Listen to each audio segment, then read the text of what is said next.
ever noticed that the moment you need a great idea, your mind goes blank?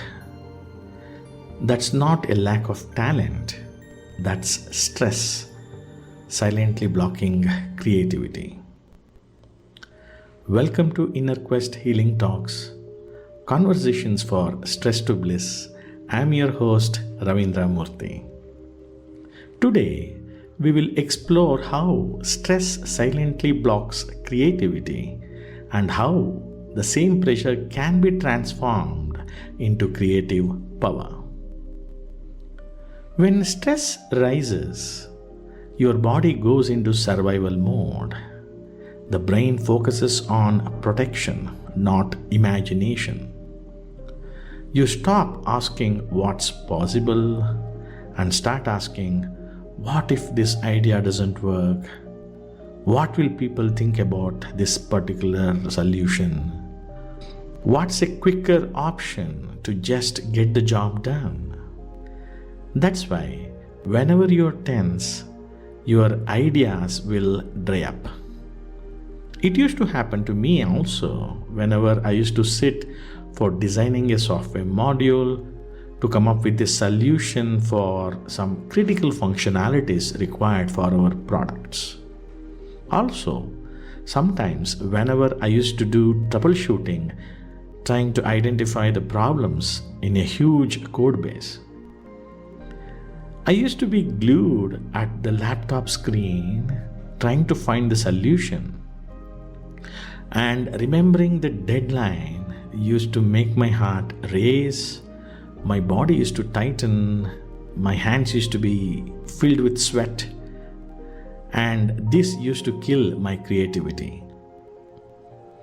It's not that we lack ideas, our mind is just too noisy to hear them. You might notice symptoms like feeling blank or doubting every idea, procrastinating because you feel stuck, or sometimes even you compare yourself with others and try to complete the task. And all these are because of stress taking over your creative mind. And stress could be in office or at home with relations, various places. And you carry that stress to work and you suffer not being creative. So what's the science behind it? Whenever we are stressed, amygdala, the fear center of our brain, takes over and blocks our thinking brain, the prefrontal cortex. And this is where creativity lives. In this situation, the key is not to push harder, but to calm down the nervous system. To overcome this, you can start with these 3 simple steps. Step number 1, breathe before you begin. Slow breathing tells your brain you are safe, opening the creative circuits. Step 2, reframe stress as challenge. Say, this stress sharpens my focus, instead of saying this is too much. Step 3, detach from outcome. Focus on the joy of creating and assume that you have already finished your task and not fearing of failing. When I learned this technique, I started applying this, and instead of panicking and feeling lack of time, I used to work with calmness, and this technique turned out to be a good one at my work. I also used to zoom out of the laptop screen and see some light outside. That used to help me to quickly shift the focus and come back to work.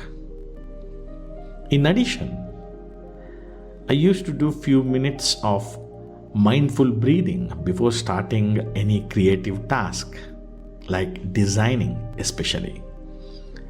I used to get away from computer screen and walk into my meeting room and write what I wanted to solve on paper first. So you are away from the computers, and I used to shift my chaos to calm, and ideas used to flow effortlessly in a calm space, like a meeting room or a huddle room. If you have been feeling blocked lately, don't worry. Creativity doesn't need more time, it needs more space. When your mind is peaceful, your best ideas will naturally sprout. You can join my next Dual Flame Mastery Masterclass to get more insight on handling stress workflow. The link to register for Masterclass is in the description below. This is your host, Ravindra Murthy. Thank you for joining me today. Take a breath, take it slow, and remember, bliss begins within.